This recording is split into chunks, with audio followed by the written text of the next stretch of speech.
Lately I've been thinking about this life and how it brought me here. Staring at this man in the mirror, I see him often here. Wipe my tears, only if you knew what I was going through. Only if you walked it in my shoes. Certain things don't like to talk about, but I'll always remember the chaos in my mind. Welcome to the Message Hope Podcast, where the hope stands for hearing other people's experience. My name is Adam. My name is Mike, and this episode is going to be a little bit different. Yep. There's some changes happening with the podcast. Good changes. For sure. They're just going to take us a little bit of work. So we didn't want to put nothing out. So we're going to put one of Adam's speaker tapes on as a filler. And we're also going to take a few weeks off. So do you want to tell them about the changes? So basically, the major change that we have now is we have cameras. Yes. Thanks to Brandon Gahn. Yeah. He's a coworker of mine. He actually went through the treatment center that I worked at like 7 years ago. Amazing dude. And he was very generous, and obviously without my permission, because I probably wouldn't have accepted it. Yeah. They're dope cameras. Yeah. He basically They're like spent real legit cameras. Yeah, he spent quite a bit of money. And so we not only want to do the podcast justice by adjusting the cameras and making sure that when we're ready to go on video, that everything's good. We also want to make sure that we make Brandon proud. You know what I'm saying? And like his donation towards the cause is appreciated very much. Yeah. You know what I mean? So, and it was just like we did with the audio. Yeah. Like the first ones were a little choppy. Yep. We were getting the hang of it, but we did mess around with it for 3 or 4 weeks. Yeah. Before we put anything out. And that's pretty much what we're going to do now is we're going to practice, shoot a few episodes, dial them in, and then we'll release them. Yeah, and even if like the next 1 or 2 episodes, we don't know how this is gonna go. So maybe the next 2 episodes we record on video, but it just doesn't work out, and we have to like go back to the drawing board. Me and Mike, we just want to be able to give ourselves some breathing room, a little bit of grace. Yeah. All that stuff. You know, it's a lot of work, bro. People have teams of people that do this for them. And it's just me and you. And we don't, bro. Yeah. And we're trying to get like a cameraman or like something like that, you know? Yeah. Well, it'd be dope. But they have to be passionate about what we do like we do. Yeah. You know what I'm saying? They have to be consistent like us. Yeah. They have to have great communication skills like us. And they got to have the time, dude. We have a hard enough time just recording. I know. And then I'm on Fridays editing and have just enough time to do it. And sometimes, honestly, I can't do it to the best of my ability because of the time it takes, you know. Which kind of leads me to another point, man. If there's any editors, right, that are in recovery that would like to be of service, right? Obviously, we don't make any money off the podcast. If anything, it takes money and time from us. But we do it because we want to be of service. And we want to be able to continue to carry the message. So, I mean, if there's ever anybody out there that is willing to be of service in that capacity, we would definitely be open to talking to you and all that good stuff. But also, if not, me and Mike, we got this, bro. Yeah. I think that I would have a hard time allowing that anyways. It's kind of like my thing. Yeah. It's like my baby a little bit, the for editing, sure. And I'm like, I would have a hard time with that. But I'm open to it. For sure. Yeah. Yeah. I mean, because if it comes between not getting it done and getting it done, even if somebody could come in and show us the proper way of how we should do that kind of stuff. Yeah. Like even something like that would be dope, bro. That would really give us like a foot up. You know what I'm saying? But you know, either way around, me and Mike, we're gonna get it done. You know, if you guys know me and Mike, we believe in the podcast. We love the podcast. We don't do anything that. We don't not do anything if we say we're going to do it. Right. Nothing. We don't do that anymore. And so here's the trip, dude, right? So like the way we talked about, I think in like the first episode or one of the episodes where we're talking about the podcast, how like everything just kind of fell into place, right? Right. And so my coworker Brandon was like, I got you a birthday gift, right? And he was like, and I was like, I wonder what it is. Whatever. It's probably something funny or whatever. Cologne, t-shirt, because that fool loves fucking Dixon t-shirts, right? Yeah. Maybe it's a t-shirt. And I was like, but I hate secrets, right? I love them and I hate them at the same time, right? I'm like, what'd you give me? He's like, I got you some cameras, right? And so I'm like looking at Amazon because I know that's what I do, right? And I know he got it from Amazon. I'm like, no, he probably bought You know what this. else you do is after somebody gives you the gift, you go on Amazon and see how much they spent too. Don't put me on blast like that, fool. No. and so, fucking asshole. Every time you told me, guess what Guess what they got me? Guess what she got me?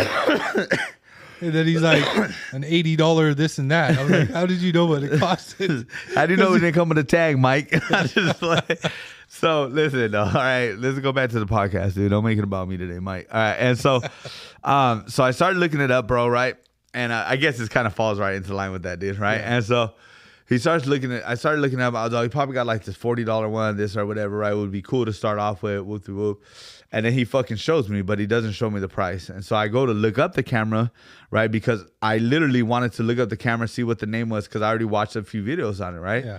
And then I realized how much it was. You know, I'm just going to put him on blast, bro. It's close. I think over $900, bro, for two cameras, right? Which is beyond anything that I could have. And it's a system that you can add cameras to. Yes, that's the great thing. Yeah. So if we want to get another camera or even two more cameras, and we just add it to the system. Yeah. Which is amazing, right? Yeah, we played around with it a little bit. It's pretty user friendly. Yeah. But it's still gonna take time. Challenge is matching up the audio and the video. Yeah. Seamlessly, so it's not. And the other thing is gonna be the camera switch is gonna be. You know what I'm saying? You know what I noticed though? Switching the camera. I can see myself pushing it. So when I push it, it rewinds it half a second. Really? You know what I'm saying? Oh, so it edits out. If I push it right when you start talking, it switches and it's going to catch before you start talking automatically. Wow. You know, in conversations, like we're having a conversation, you'll butt in right after me and then I press it after you've already started. It automatically switches it before I push the button so that it catches you before you started talking. That's sick. That's dope. It's already set up. And it takes the spotlight off of you pushing it too.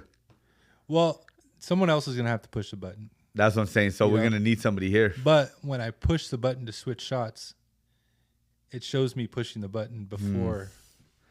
All right. So let's get back to what I was saying.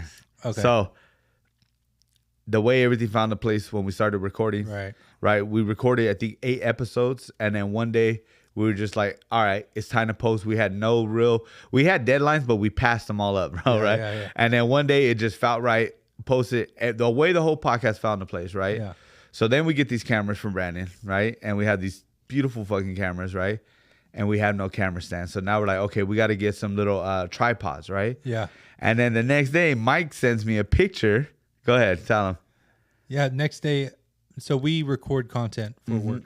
You know, we've had cheesy little ring lights and phone stands and stuff like that. And for some reason, my mom bought this whole setup. And it's got camera stands, camera mounts, microphones, and all this stuff all in a kit. And it's the same brand as the cameras that we got the day before. So it's crazy how it's like everything just fall like right into place. Right into place, yeah. And it's almost like, because a lot of times I'm like, man, let's hurry up and get this, let's hurry up and do that, let's hurry up. And you know what I'm saying? But we're pretty patient people, and we're consistent, we're patient, we're like, everything's going to fall into place. And that's something that I truly believe in, right? Yeah.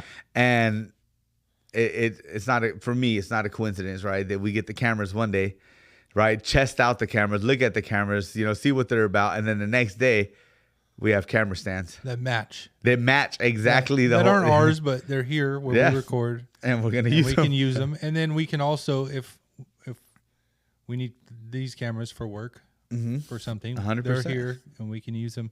100%. And it's just kind of an exchange. You know? Absolutely. I mean, we use the space, so you know, yeah. We use the space for free. Yeah. So we're very grateful for that. Actually, I got to give Mike back rubs once a week to be able to use this office space. Yeah. Funny thing about my back, he uses both hands. Anyway, so another thing that we didn't get to see. So Adam's moving. Yep. And there's a space there. Yep. That might be. I think we should. Our new studio. It's a little small. But I think it's just big enough. I think it is too.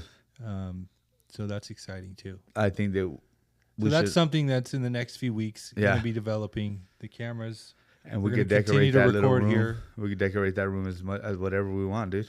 Yeah. You're the property management, so Yeah, yeah. you know what I'm saying? Like Yeah, you're the one to have to come out and paint it afterwards, dude. Yeah. And you're not charging me for painting that room, dude. You know what I'm saying? Whatever decoration we put up is our responsibility. Yeah. Yeah, for sure. We'll go flat black, I think. Yeah, is flat the best black. Backdrop design. Yep. Maybe we can get the logo put on the wall. That'd be sick. We've already been looking into that years ago. Yeah. Or months Years and ago. months. Yeah. Over a year ago. 10 years ago.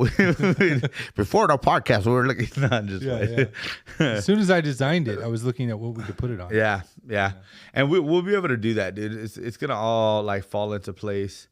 I think the main thing that we wanted to come on here and conversate with you guys is that we work hard at this and we're not giving up on it just because you don't hear from us in a few weeks. We'll put some stuff on Instagram though. Yeah, we'll continue to put stuff on Instagram. What we'll do is every time we record on video and stuff like that, we'll kind of give you guys like a little update on Instagram. So, I say it at the end of every podcast, but I'll just say now, make sure you follow us on IG at the Messages Hope podcast. _ between each word. And you guys can reach out to us for anything. If you guys need advice, obviously we're not gurus or anything like that, but if you need resources in Southern California. Or if you want to start a podcast. We kind of know how to do it. Yeah, absolutely. We could tell you what we started off with and kind of share our experience. But if you're interested in being on the podcast, we do have like a little interview process of how we accept podcasts, only because we want to make sure that it's a clear message of hope and not a diluted message of hope. We don't want to, bring anybody on here that is not. Also, if you come on, we're not editing anything out. No. So we need to make that clear. Unless you say, we'll do the editing. Yeah. Yeah. We'll edit out sensitive words, but. So what we need to do is we need to get that contract. Yeah. Yeah. So if anybody comes on, we're going to have a contract for you stating that we own you. No, we own your words. Yeah, we own your words and your video for that process. Anyways, the point is, reach out to us, man. Also, reach out to us and let us know how much if you like the podcast, if you think we could do better. Yeah, anything like that. I know Josh is someone who reaches out and you guys should do this and you guys should do that, and other people like Ryan, my wife now, crazy. Yeah, my wife now. I did get married 2 weeks ago. So my wife was telling me we need to get family members of addicts, which me and Mike have been talking about it. And I think with this whole camera thing, I think we're going to be able to start pushing that agenda further. So I think that's going to be good. But Josh is someone also, what we also want to start doing is bring some of your guys' favorite guests back. Yeah. Actually, mine and Mike's favorite guests back. You know what I'm saying? Like Josh is probably very up there in our favorites, you know? Yeah, for sure. Josh C, right? Yeah. Yeah, so Josh C. So we're going to bring him back on video just to have a conversation with him. You know what I'm saying? Yeah. You know what? I was talking to him the other day, and I was telling him, we're getting to get you back on there. Yeah. And he's like, oh, now you want to do video now that I got a pretty smile. Yeah. Exactly. Yeah. Hey, Josh, when you come back on, dude, keep your shirt on, though, you know? But, yeah, so, I mean, I really don't know what else to say. What about you, Mike? That's pretty much it, bro. Just stick with us, reach out, and give us any feedback. Yeah. We always welcome any feedback. Tell us if you miss us. Yeah. And we'll update everybody on Instagram and maybe TikTok too. Yeah. Because what we can do with those cameras, we can put the lapel mic on. Yeah. On just our guest. Yeah. And make a little short out of that. Yeah. And you guys can follow us on TikTok. I think TikTok's going to be a lot better once we start getting video on. Yeah. You know what I'm saying? Because TikTok is literally a video content. Short video content. Yeah. It's a short video content thing, which is exactly what we want to start aiming towards, you know. But, yeah, other than that, man, we appreciate all the love and support thus far. And, yeah, we're just going to keep pushing forward and grinding. So this is what we're going to play next is a speaker tape. Don't harp on us for the quality. I didn't record this. No. But it's a share that Adam did in Yuma, Arizona. Mm-hmm. We're going to throw it on here just to continue putting out the message. And I was also thinking maybe in the future we can do a speaker tape series. Yes. You know, I was going to bring that up. Yeah. Yes. So what we should do is do a speaker tape series of the people we've had on here already. Yeah. Anthony Morrill, Josh C. We got Cliff coming out soon, right? Yeah. Get Cliff's speaker tape out there. I think Jesse has a speaker tape. Frankie has a speaker tape, right? We could get like coincide with some of the guests that we already had on here, right? Yeah. And allow their speaker tapes to be on here. I think that'd be really cool. Yeah. And just to be clear, these speaker tapes are to a specific 12-step program that me and you both belong to. But the podcast doesn't in any way endorse those fellowships. No. We don't endorse, but we highly support. Right. Yeah. Good way of putting it. Yeah. We don't endorse, but we highly support. If you ask us outside of here, we'll tell you all about it. And here's the thing, man. We support any 12-step program. We support any method of recovery. Any method. Therapy. We support counseling. We support religious practice. We support anything that takes you from being an addict or a person with bad behaviors and characteristics into something better, right? The reason why our specific 12-step program is more talked about is because that is a program that worked for me and Mike. You know what I'm saying? That doesn't mean that... Even if you smoke weed and you don't do heroin anymore, if that works for you... That works for you. Doesn't work for me. I want to put some crack on that thing. You know what I'm saying? A little bit of crack on the weed, dude. I'm good. Yeah. But no, it doesn't work for me either. But yes, Mike's right, dude. Whatever. You know, some people are able, I don't know. It's whatever you guys like. We just want you guys to understand that, like, we talk about the 12-step program because that's what saved our lives.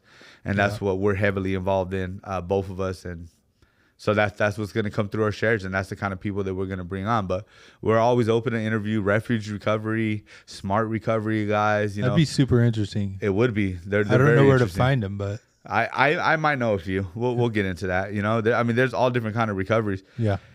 And so like Mike said, we're not endorsing these. We're not promoting any of these programs. But what we are promoting is recovery. Yeah, that's what we promote. We promote recovery, whatever that looks like for you. We've had guys come on here that don't really do NA or AA. Yeah. You know, we had what's the guys that was here? He works for you. Are you guys working together? Phil. Yeah. Right. We had Chris. When Chris, he used to be AA, and then he started going to church, and now he just does a church thing. You know what I'm saying? So like, it's just all different kinds of people. And I think the more that we expand this podcast, like the further our reach is. But right now, our reach is only as far as what we have now, which is our program. Yeah. You know what I'm saying?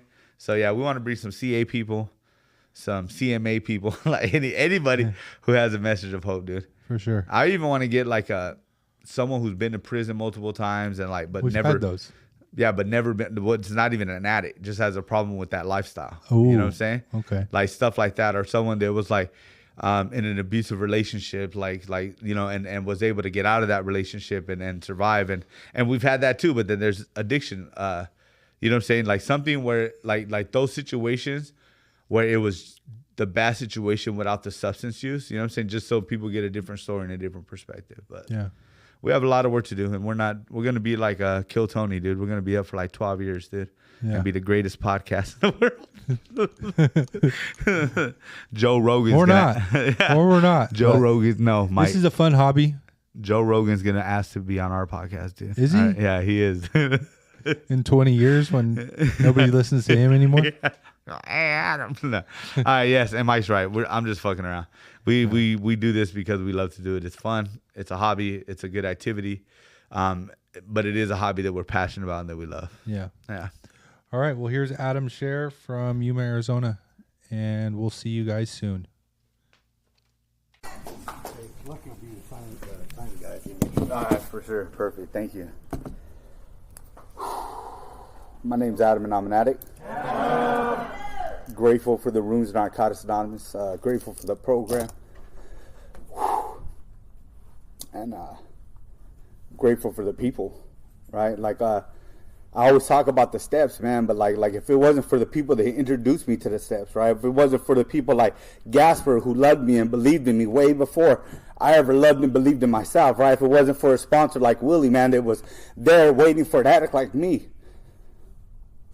to walk into the Rooms of Narcotics Anonymous so they could be there for me, man. You know, I'm a firm believer, man, that some of us need a foot in our ass and some of us need to be hugged, bro. You know what I'm saying? And I'm grateful that I found someone that could hug me, man, because I have fucking beat myself to a fucking pulp for so fucking long of the way that I was fucking living, man, right? And I just needed somebody to tell me, like, it's going to be okay, man. I want to tell you, man, like, Willie told me that over the years, and, like, that shit would piss me off, man, because I'm going crazy, right? Like, I'm acting out in behaviors, right, that I shouldn't be acting out in my head, right? And all this stuff, bro, and like he'd be like, you're okay, you're doing better than you feel. And in my head, I'm like, fuck you, right? Fuck you, right? But like, he knew what I needed, man, because like, there is nobody that beats me up worse than myself when I'm acting out in bad behavior, right? There's nobody that's looking down on me worse than I look down on myself, man. And I want to tell you, man, like, if it wasn't for the love of Narcotics Anonymous, from the love of the people in Narcotics Anonymous, man, like, I absolutely would not fucking be here today, man. One thing I love to share, man, is like, not only do I owe the program Narcotics Anonymous my life, man, but like my children do.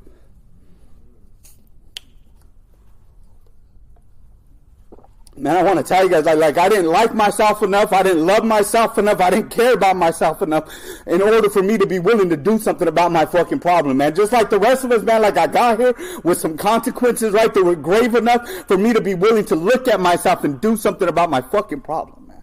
And I'm going to tell you, man, it wasn't the first time like I knocked on Narcotics Anonymous' door.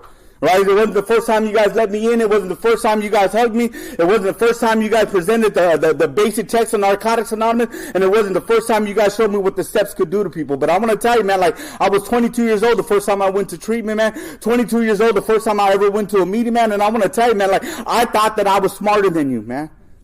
Right? I did. I thought that I was smarter. I thought that I was slicker. I thought that I was hipper. I thought all this fucking shit. Like, I don't know about you guys, man, but like when I came into the rooms of Narcotics Anonymous, man, like I looked around the group and thought, what a bunch of fucking lames, bro.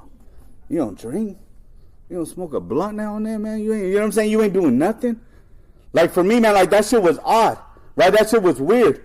Right? It talks about it in our literature, right? That a clean addict is an addict in an abnormal state, man. Right? So like being clean was uncomfortable for me. Like I couldn't even envision what life looked like. Right? Without putting something in my arm, putting something in my lungs, right? Or putting something in my bladder, I guess you could say. You know what I'm saying? Whatever. You know, and I just couldn't understand, man. And I'm gonna tell you, man, the only difference between this time when I got clean, man, and every other time that I tried to get clean was that I ran out of good ideas, bro. Right? Like my surrender wasn't this big fucking happy-go-lucky thing. Like I met some people in the rooms and I'm like, you know what? Like this is it. Like this is what I want to do, man. Like I had a half bullshit ass surrender. Fuck it.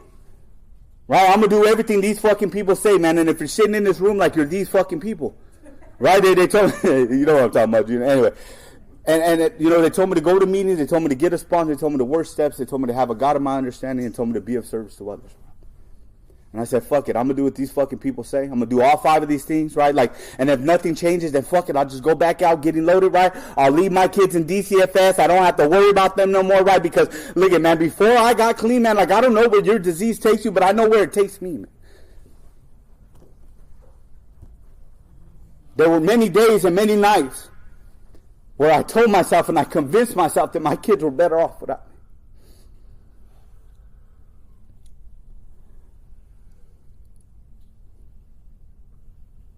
There were many nights where I thought about, I just end it today. Just finish it. Right? My kids ain't got to worry about none of it, man. They ain't got to worry about me putting hands on their mom. They ain't got to be worried about me selling their food stamps.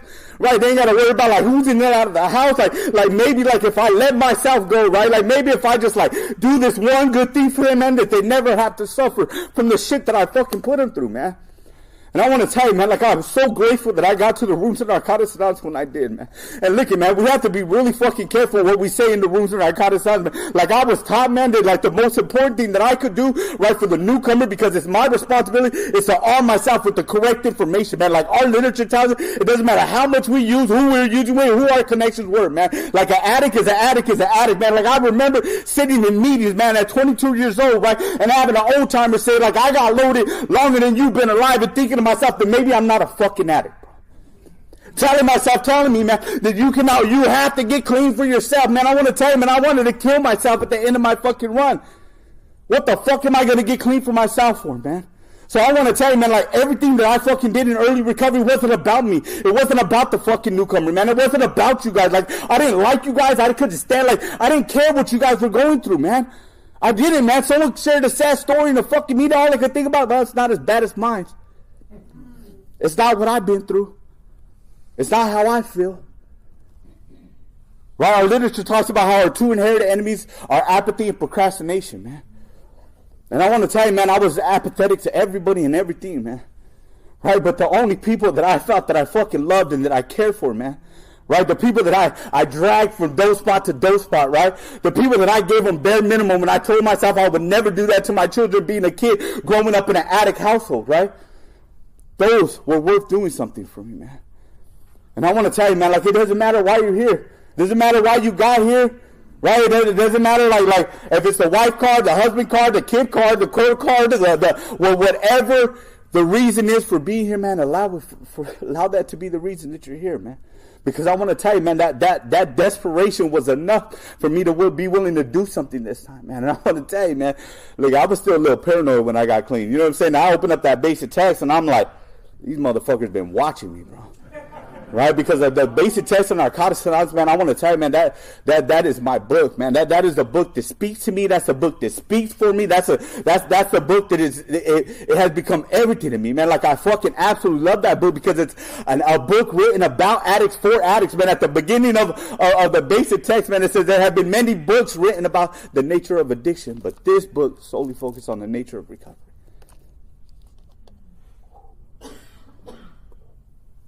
That hard-won experience, bro. Right? The predecessors before us, man. Like, you know what's funny, man? It's like I remember being clean, man, and thinking about something. Oh, man, I got to watch this meeting, and I don't like that meeting, so let me go to that meeting, and this meeting sucks, and blah, blah, blah, and all that, man. You know what our predecessors had to do to fight for what we have nowadays, man? You know what they had to go through a lot, man, where people weren't even showing up. I'm from Southern California, right? And, like, I remember, like, my sponsor telling me and other old-timers telling me where there was, like, one meeting. Right, and you had to drive 3 hours, right, just to get to a fucking meeting, man. Talk about desperation. Talk about willingness, right? And now, like, man, if I go to a meeting and I don't like what Mike has to say, then I'm going to go to the next meeting, right?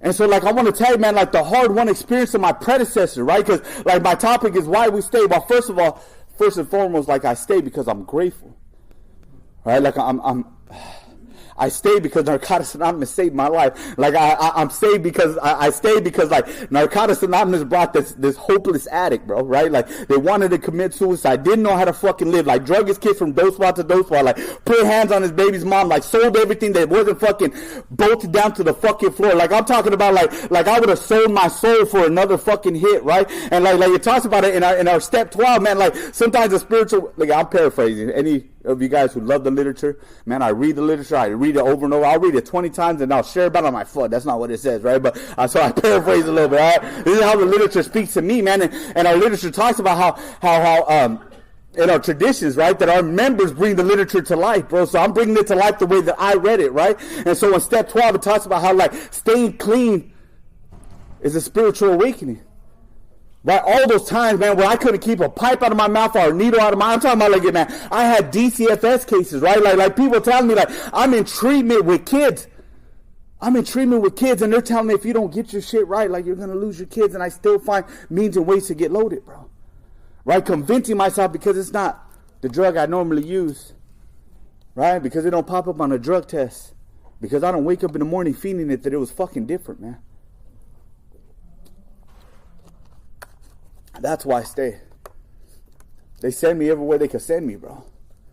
They send me to the treatment center. They send me to the churches. They send me to therapy. They send me to all that, man. And I want to tell you, man, like where I found the love is right here. Where I found the solution is right here, man. It wasn't somebody with letters behind their names. It wasn't any of that, man. It was people who come from the same place that I come from, bro. Man, I remember I was at a meeting, right? And this lady's talking about being like the cocaine princess of the city.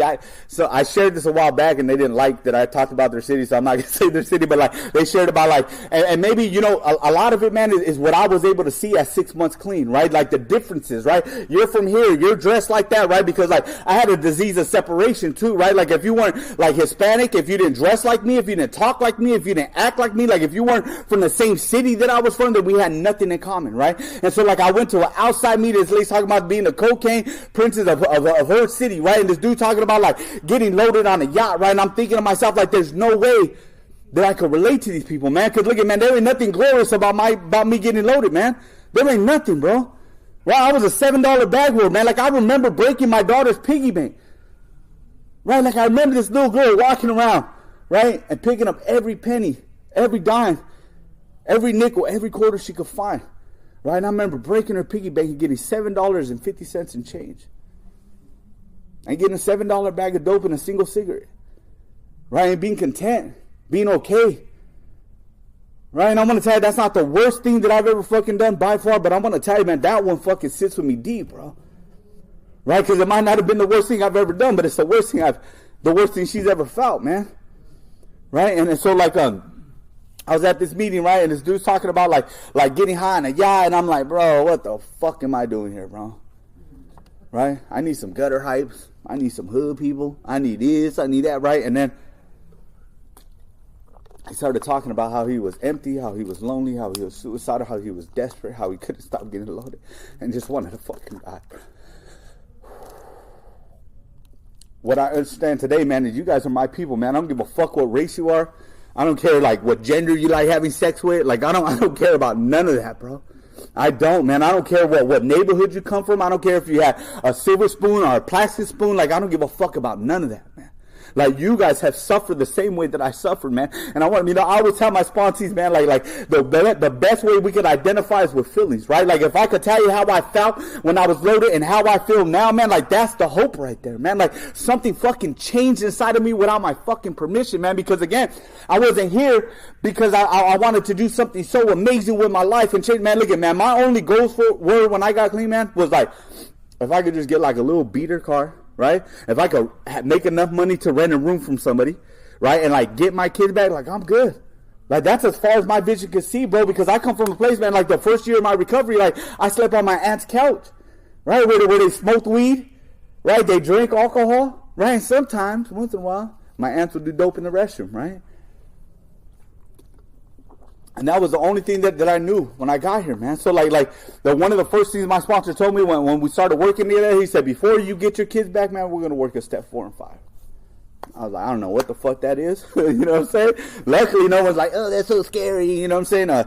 Nobody told me that, man. I was like, fuck it. If it has to do with my kids, then I'm going to do it, man. Right? And this is what happens for me, man. It even talks about it in our literature, man. It says that, fuck, I'm going to paraphrase the fuck out of this one for sure. But we can't think our way into new behaviors. We have to behave our way into new thinking. It actually says lifestyle now that I remember, right? Our life, right? But like, bro, I could sit here and think about my disease all I want. I could sit here and read the literature on the walls and think about it all I fucking want. Right, but if I'm not behaving in a manner, bro, that shows that I want my recovery, nothing's gonna fucking change for me, man. Like I've been there and I've done that, man. Like I sat in backyards and played dominoes with you guys. I sat at karaoke and got up there and sang, and I'm like, I had enough courage to sing. I must be recovered, right? And like I went to the grocery store with the mother of my children, and I didn't hit her with a shopping cart. That much means that something has really changed inside of me, man. And I want to tell you, man, that that's not what that is for me. Right? Because I want to tell you, man, like I could change everything on the outside, but if I ain't working on the inside, like it really doesn't matter, man. It really doesn't matter, because no matter what I get, what I could fucking gain, no matter what I could obtain, no matter what job, what girl, what car, whatever, if I'm not right with me, and more importantly, man, for me, right? Like if I'm not right with a God of my understanding, right, then none of it fucking matters, man. Like the two biggest relationships I have in my life, man, is with a God of my understanding and me. Those are the two biggest relationships that keep me fucking going, man. Learning, man. I'm going to talk about me. I spend more time with myself than I do anybody else in this world, and I know very little about myself compared to other people, bro. Right? As much as I wanted to blame my baby's mom, she wasn't the problem. As much as I wanted to blame my parents, man, they weren't the problem, bro. As much as I wanted to blame San Bernardino, right? The city that I grew up in, and the environment that I grew up in. Like man, look, it talks about it. Our literature says self-pity is the most destructive of defects. It will rob us of anything good, right? And so that was me, man. Poor Adam. Poor Adam had to duck from gunshots at a very young age. Poor Adam was touched. Poor Adam had two addicts of parents, right? One that wasn't there, and another one that gave you bare minimum because of their addiction. Poor Adam, man. And I want to tell you, man, that victim mentality never got me anywhere, bro. That victim mentality never got me anywhere but another fucking needle in my arm, another pipe in my mouth, another fucking run, another this, another that, and it just never got me anywhere, man. Like at some point, man, like I had to fucking get away from the fucking window. Right? Any tweakers? I like to look out the window, you know what I'm saying? They're out there, bro, you know what I'm saying? Me and guys were talking shit about this all the time, but I really thought someone was out there. For I was out there crawling with machetes and backyard, anyway. For I was sick, bro. Right? You know what's crazy, man, is like when I got clean, I remember thinking to myself, like, the fun's over. The party is over. What fucking party? The fucking party was over a long fucking time ago, bro. The DJ already packed this shit up, bro. No one wants to talk to you, dog. You know what I'm saying? You're just a fucking weirdo in a house thinking that everybody's walking around your house. And, man, I want to tell you, that, the party was over a long fucking time ago. Right? The fun had already stopped, man. Right? If you would have asked me why I keep getting loaded, I would have said, because I like to. Because I want to. Man, my truth is, like, I was robbing, stealing, cheating, selling quote unquote dope, you know what I'm saying, because it wasn't doing that good of a job, but yeah, I tried, bro, and I was doing all that to be mentally ill on a regular basis, right? I was doing all that to chase ghosts, to see things, right? To think everybody's plotting on me, right? Thinking I'm a psychic, I could reach your mind. Anyways, bro, that's a little bit of my sickness, bro, right? You know, fuck, and I want to tell you, some of that shit didn't shake off for a while, bro, you know what I'm saying? Some of that shit didn't shake off for a while. Why I stay is because of you guys, right? I remember I used to sit in meetings, right, when I was like struggling in and out of the rooms, and like I could not stay clean for the life of me, right? Like, or I'll be sitting in a meeting, I just want to go on another run, like I just want to get loaded, right? And they used to read the We Do Recover. Those who are addicted today are more fortunate. And I used to think to myself, more fortunate? How the fuck am I more? Like, I would get mad. I would get mad at their literature before I understood what it was talking about. What the fuck are you talking about? I have an incurable fatal disease. I can't fucking stop using even when the consequences are grave. I can't fucking provide for my children. Like, I can't be a good man. Like, how the fuck am I more fortunate, man? And I want to tell you that I'm more fortunate because I have a way out today. I have you guys. Right? Beautiful, powerful fucking people, man. You guys are drug addicts. Right? You guys were fucking pimps. You guys were gangsters. You guys were fucking all kinds of fucked upness, right? And you get into the rooms of narcotics and you get a little bit less fucked up to help guys like me be a little bit less fucked up, man, right? And that's why I stay, man. Right? Like, I remember, man, I had this, his name was George, right? I fucking love this dude, right? And, man, I was fresh off the streets. You could ask Jason, bro. I still thought I was hard, bro. I was like, I'm going to fight you. You know what I'm saying? Like, all kinds of stuff, bro. I thought I was the hardest. And I never even been on the yard when I thought I was the hardest motherfucker on the yard, right? And so, like I was like, oh, I'm this, I'm for 17, and I'm fucking, you know what I'm saying? Like those masks, right? Those masks. Like, I'm not saying I won't get busy. I'm not saying, like, you threaten my family, it won't be, but what I'm saying is, like, when I came in, man, like, I had this chip on my shoulder, and I thought that everybody was a threat because of the environment that I come from, right? And so, like I remember, like getting clean, right? And this man, his name was George, right? And like he had, like helped me out, like do some H&I panel the last time I got clean. Like he would take me to meetings, he would do all that stuff, and then like I relapsed fully, right? Because I was never really clean. Right, and I relapsed fully, and I remember like calling this dude, right? Like, look at my means and ways. Look at me getting clean was running out of means and ways to get loaded. I sold everything. The food stamps are gone, right? I already hit up all the connects for a front. You know what I'm saying? And I'm like, fuck it, I need to sleep then, I guess, right? And so like I remember like I would call George, right, during these times where like I would get clean, right? I'm like, hey George, like pick me up for a meeting. He's like, all right, I'll be there at 6. By 5 o'clock, I'm like, hey George, don't pick me up. A week later, hey, George, come pick me up, bro. I want to go to the meeting. All right, I'll be there at 6. By 5 o'clock, hey, don't come pick me up because I'm loaded, bro. I remember that last run, there was this church right next to the apartments that I was getting high in, bro. And I remember me and the mother of my children, bro, we would go outside and fucking pick up cigarette butts, right? And we'd go to that church because sometimes there'd be a butt can out there, right, with cigarettes. And I remember thinking, man, like, why, what church lets you smoke? Like I couldn't comprehend it, and I couldn't understand like what church service lets you smoke.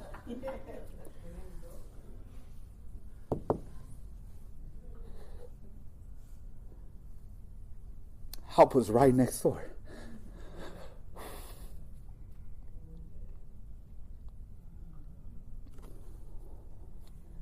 Literally a 2-minute walk, and I couldn't find you guys.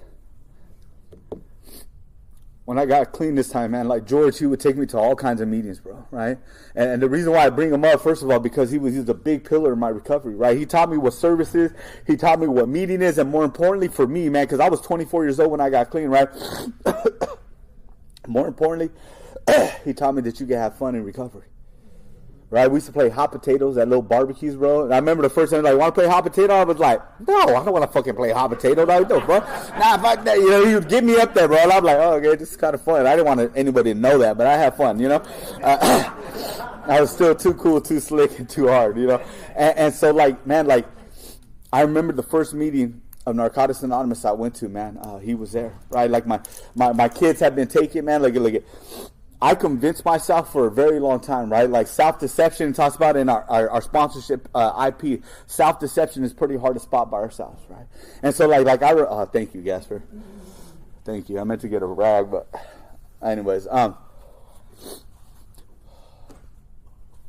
I convinced myself for a very long time that my kids were the most important thing to me. Nothing else came above them, bro.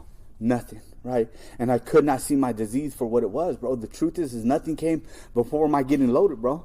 Why do I still go to meetings? Why do I work steps? Why do I still be of service? Why do I still pray? Why do I still work steps or work some part of the fucking literature in one form or another? Right? Why do I do those things, man? Not because, like, I hate getting loaded, bro. That's not my story.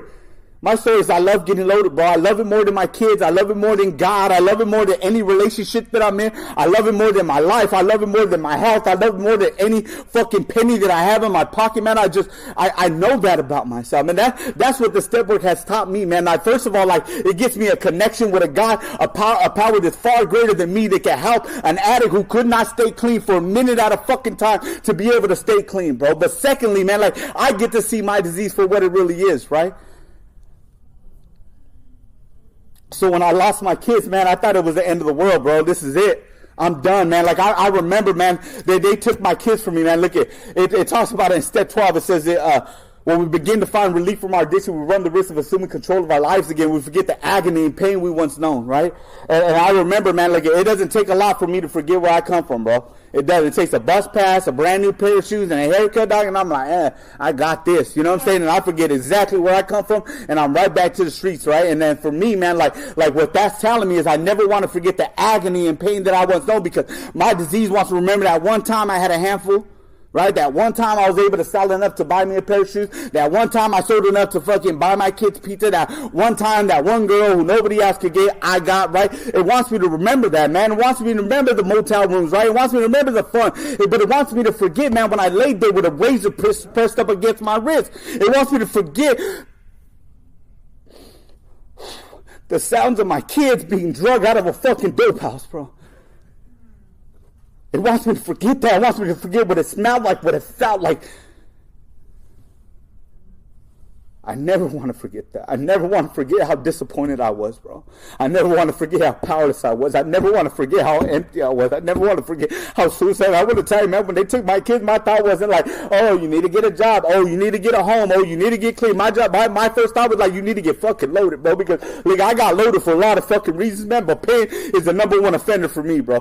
Pain is that one thing, man. Like, if somebody dies, bro, like, I'm getting fucking loaded. I'm hitting that shit fucking hard, bro. It's always been like that for me, man, right? Anything that I thought that was uncomfortable, I just get fucking loaded, man. It's a temporary solution to a permanent problem. The permanent problem is I don't know how to live life on life's terms, bro. I don't know how to deal with uncomfortable feelings. I don't know how to deal with uncomfortable situations. I don't know how to deal with uncomfortable people. I don't know how to talk about shit that happened to me, man. That shit that I would never tell anybody. I'm going to the grave with this. It doesn't fucking matter. It happened when I was 5. 5 minutes.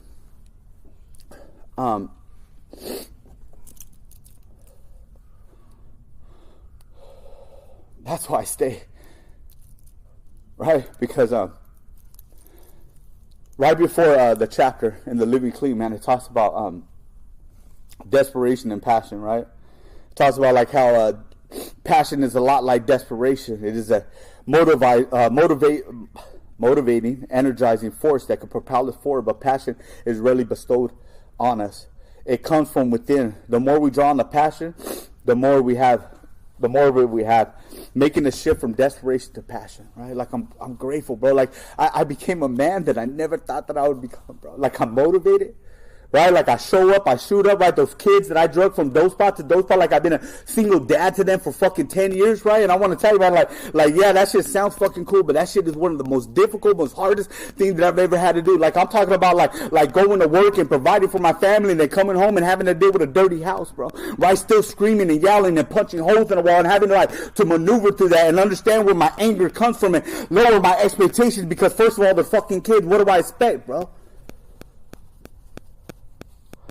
I'm talking about like going through painful shit, right? With 11 years fucking clean and still having fucking people to fucking lean on, bro. Like I don't got shit in here, bro. I want to tell you, man, like I don't want anybody to get confused. This ain't about Adam today. This ain't about Adam M from IE Foothills area, man. That's not what this is about, man. This is about like a program and a message of Narcotics Anonymous, man. Because I want to tell you, a lot of the first messages I heard, a lot of the first people that spoke life into me, a lot of them I don't even remember, man. But they said some things that really made me get into the literature, really made me dig into God, really made me dig into service, man. So like for me, man, like exit me out of this, right? This isn't about me. Right, this is about a God who saved my life. Right, He drugged me to the front steps of Narcotics Anonymous and shoved me in the fucking door. And He said, these are the people that are going to reintroduce you to me, bro. Because I want to tell you, when I got here, I didn't like God, bro, because I felt like He didn't like me. Right, so if I don't like Him, He don't like me, then we don't need to communicate in any form or fashion, bro. And then you guys tell me I got to pray, right? And then I get to my step 3 and I don't understand, like, why I can't have this connection with God. And then I get to my step 4 and I realize that I have a resentment against it, that I'm angry for Him letting me be touched. I'm angry that He took my cousin. I'm angry that I had to live this life that I lived because I felt like it was His fault. I felt like it was His fault. If He didn't want me to fucking live this life, why the fuck you let me be born here, bro? And I want to tell you, man, Narcotics Anonymous, God, right, and you people have saved my life, bro. Why do I stay? Because my kids deserve it, bro. My kids deserve a healthy dad, bro. My kids deserve someone who's growing and changing and learning how to communicate better, right? If I would have left here at 5 years, I would have been fucked. If I would have left here at 2 years, I would have been fucked. If I would have left here at 10 years, I would be fucked. If I would have left here a few days ago, bro, I'd be fucked, bro. Right? Left up to my own devices, man, I got a lot of great ideas, right? And I want to tell you, man, like I started sharing about George, and I really want to talk about him, right? Like he went to high school with my mom, and he was gay, right? And I want to tell you, man, like I remember getting in his car, going to meetings, and in my head, I'm like, they're talking about me? They're talking about me, right? They're talking about me because what the fuck is this young kid doing with this old gay dude, right?